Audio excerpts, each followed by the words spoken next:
Madison Square Park, we got a public company out of it. Madison Square Park gets just about $1 million in rent just from that one shack. That's awesome. That's incredible. Let's have a hand for that. That's incredible.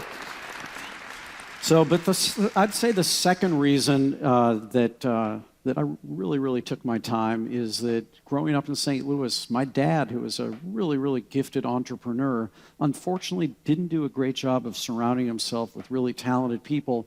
And every time he grew without a foundation of talented people, something bad happened. And I watched him go bankrupt twice. And I don't know if anyone's ever had that experience of sitting in the living room watching your dad, who's your hero, start to cry in front of the whole family and putting all that,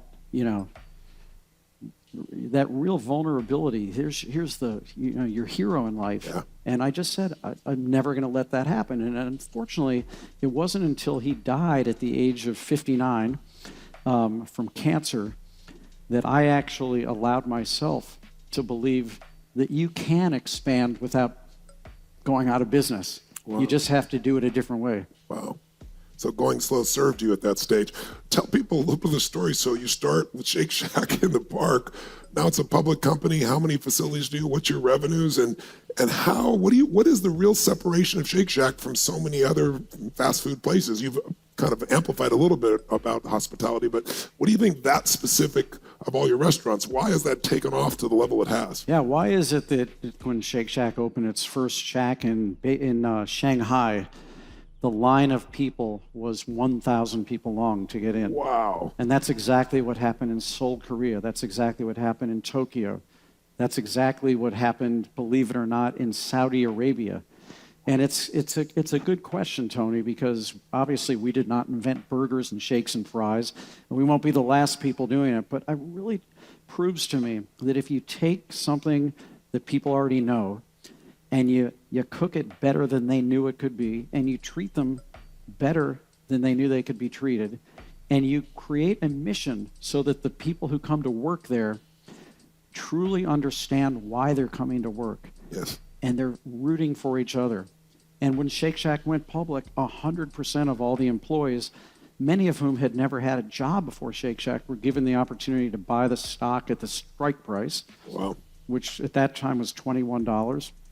And then every manager was given stock options, and unlike the rest of us, they were not locked up. And I can't tell you how gratifying it is when you can meet someone and they say, my college loans, I was intending to be paying that for 8 years. It's done. I never thought I could put my kid in college. Now I can. That's awesome. That's really beautiful. I saw you kind of look at yourself, the language I read somewhere is that you look at yourself as kind of the executive producer of these restaurants. Tell us what that means. Well, you do your homework. This is good. Well, what that means is this, and as each one of us, as we grow our business, has to understand that the license to grow is letting go. It's truly finding people at every step of the way. As you grow, you are, by definition, even you're taking on things you've never done before. Not a doubt. Your company was not this big a year ago as it is today. Correct. So by definition, it's a different set of challenges for you. And so each time we grow, my license to get there is to make sure to go over my lawn, manicure my lawn. That's what I call it. And what that means is take inventory of every single thing that I do all day and ask myself, of all the things I do today, what are those things that someone else could do at least as well or better than I could? And I've got to give them the chance to do that. And then constantly say, and what are those things that only I can do in that way? And the good news is that list is getting smaller and smaller and smaller.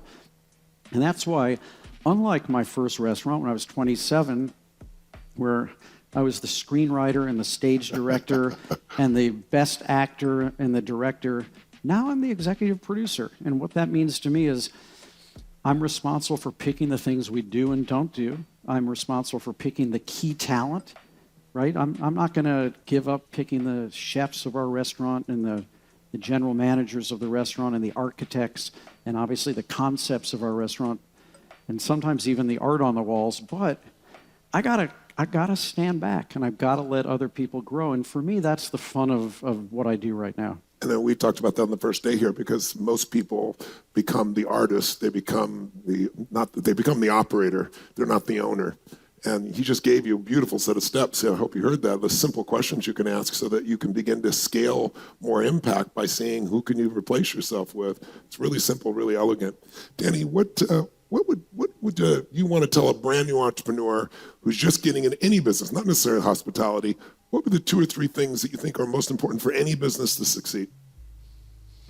I think you got to love the topic. I think what all entrepreneurs have in common is that there's this idea that solves a problem for people, and it makes them feel so happy that they just cannot wait to share that with other people. You just have to. And you cannot see failure as a possibility. As a matter of fact, I believe all entrepreneurs are up-sided, right? We only see up. We don't see down. We don't know what could go wrong. As a matter of fact, it's going to be a key skill set to surround yourself with somebody who could see what could go wrong without being your editor while you're dreaming your great dream. That's a really, really important thing. I also think it's critically important, now that you've got this topic that you love that's going to solve other people's problem, is that you say, nothing makes me happier than watching what my product does for people. I'm the weird guy. If you ever go to Citi Field where the Mets play, where we've got 4 different ways you can eat, they're all out in center field where no one ever used to go.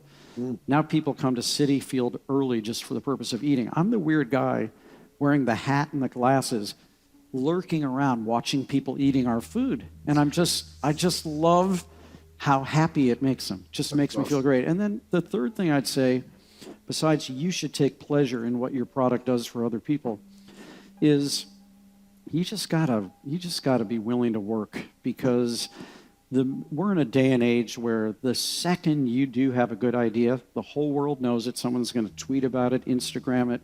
No, what I was going to say is there's no substitute for hard work and execution. You guys have been saying that for the entire 5 days here, but the minute the word gets out that you're so good at what you do, someone will copy you. Everyone in the world is now walking around with their pocket plagiarizer, takes pictures of things within 2 seconds. If I taste a great dish somewhere, it's going to be on my chef's desk in 2 seconds.